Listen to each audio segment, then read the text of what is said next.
Welcome to the Civility Clinic, where people with lived experience are the experts. Please welcome Adriana Malazzi and Mariella Polino Peralta. And we also have our producer and my co-host, Ajani AJ Murray. My name is Mariella Paulino Peralta. So Adriana and I, we were both panelists in a conference where we were talking about disability inclusion and accessibility. I am the founder of an organization known as Project Hearing. I have hearing loss. I use something called a cochlear implant. And so I have been documenting my life over the last few years as a person with a hearing loss, something which became very obvious during the pandemic when people started wearing masks and I was unable to read lips. I became very dependent on my partner during that time. And in that journey, I came across Adriana. We were indoors, people weren't going out, and I was looking for ways to keep myself active and socially engaged. And these conversations that were happening with Adriana and other activists in the community really prompted me and Adriana to think about, well, we need a space where we talk about accessibility. I was wondering if you guys knew if this was the first conference of its kind. I haven't been to every disability conference, but when I think of disability conference, it's usually parent-centric, or it's either a conference around inclusive education or independent living. Now, those things are very vital and very important, but I'm just super excited because we do more than independent living in our homes. We're having, we're being intimate and raising families and getting connected to technology. So I was wondering if you knew if this type of conference is the first of its kind around the world or in the United States. I myself, as a person with a hearing disability, I went to the beach a couple years ago, and I had a slight anxiety attack. I was in Orchard Beach, and my vision was actually very, very bad. I decided to get LASIK because I wanted to have one less thing to worry about. We were in Orchard Beach in New York City, and there were a lot of people. And the only thing I could think about was, if I have a child right now and my child decides to go into the water, I take off my hearing equipment, I don't hear. I take off my glasses, I don't see. And if something were to happen to my child because I couldn't hear, that thought gave me so much anxiety. And that fear, nobody talks about this. I have, in my 30-something years in this earth, I have never been to a conference where it's about parents with hearing loss talking about best practices for taking care of their children. It's always an able-bodied parent talking about the challenges of raising a child with a hearing disability, never a person with a hearing disability talking about the challenges and solutions of raising a child. And so this was one of the many, many things that inspired me to think about this conference. And again, I'm so very happy that I ran into Adriana because these were the conversations that we were having. And I have had these conversations one-on-one with my friends and my colleagues, things around sexuality, like what do you do with your hearing equipment when you're having sex? Do you stay with your cochlear implant on? Do you take it off? And these are the conversations that are not happening. And I say this because when I first started having sex, this might be TMI for some people, but when I first started having sex, I kept my hearing aid on. And then I started hearing all these sounds and I'm like, what is that?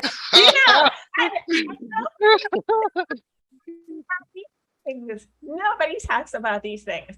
And so this is really the space that I want us to be able to create, because I don't think anybody's talking about these things. Nobody's talking about sexuality. Nobody's talking about parenting. Nobody's talking about disclosing your disability when you're applying for a job. Nobody's talking about all of these resources that we use. Adriana talked about having a walkie-talkie in a wheelchair. These are conversations that we're having with our colleagues. But the thing is that we all have these problems that we think are personal problems. And it is only when we talk amongst each other that we recognize this is not a personal shortcoming. This is a social problem. And I really, really feel like this is the first conference of its kind where it is people with disabilities not only talking about the problems, but also talking about the solutions to the everyday problems that they have in their lives. I don't know if we're the first of its kind, but it sure feels like it is, because I've never been to a conference where this is talked about. As Mariella said, you don't see parents with disabilities talking about best practices on raising a child. You always see the parent talking about raising a disabled child, never the other way around. I've never seen it. Yeah, and or you see educators talking about educating a child with a disability. You don't actually hear from people that went through that already, adults with disabilities who went through public education or college or private school or whatever it is that they, through their educational career. We don't hear about that. No one talks about that. And these are the things that are important to hear, because these are what the reality is. There's no, it's not all unicorns and rainbows or horrible suffering as some people might think. It's the typical average living your life.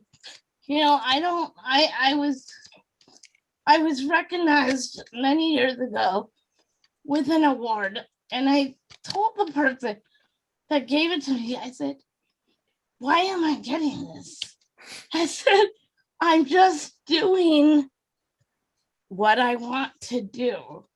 And I'm just doing what the typical person does. They live their lives. They go about their lives, having a job.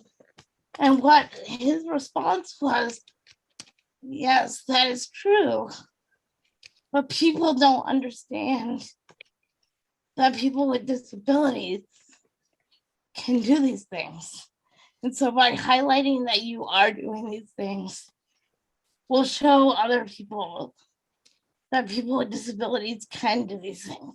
And so that's when it opened up my eyes, because before that I was just like, why? Like, this is ridiculous. I don't deserve to be recognized for going to work every day at a 9-to-5 job, or volunteering or whatever. And when you put it in that perspective, it was more to show other people with limited experience in the disability space that, hey, look, here's someone with a disability thriving and living life just like you are.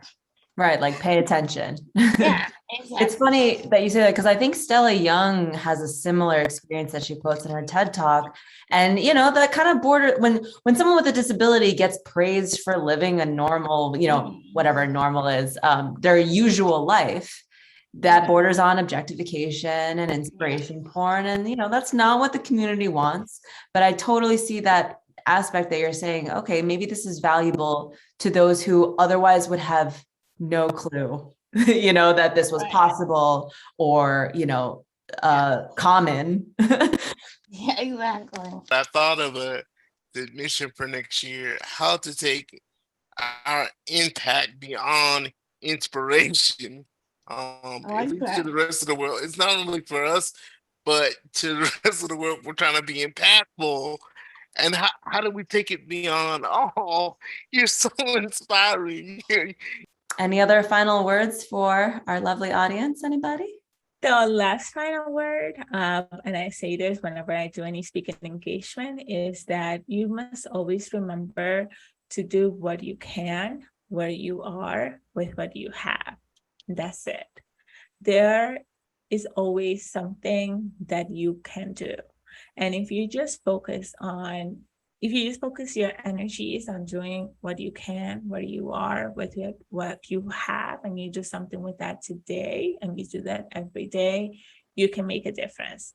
So we put this conference together because we really believe in doing something with the resources that we have. And we are just so excited to create something really and truly magical, something that we wish existed for us. So we are very excited to share all of this energy and enthusiasm and vision and belief in this work with the community. So we are very, very thrilled to have a space with you to share that today. So thank you for facilitating this conversation.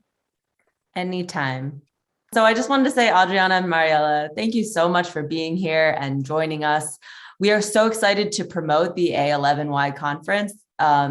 This event is just a really exciting culmination of just the work of so many advocates and allies have been doing, especially since the pandemic started. So thank you for all your work towards that. And I cannot wait to have you back on the channel. I can't wait to see how the conference turns out and see your full roster of speakers. If anyone is interested in finding out more about the conference, attending, registering, what have you, we'll put links in the description. And I'll link Adriana and Mariella's social media accounts. You can stalk them online. They're doing lots of other important work outside the conference, so definitely check them out. Please like and subscribe. What am I supposed to say? I'm just so wrapped up in subscribe and hit that like button, and also tell your friends, and you can leave comments if you want to. Please visit A11yconference.com to register and learn more. And as always, thank you for watching, listening, and learning. Bye. Bye, everybody. See you soon.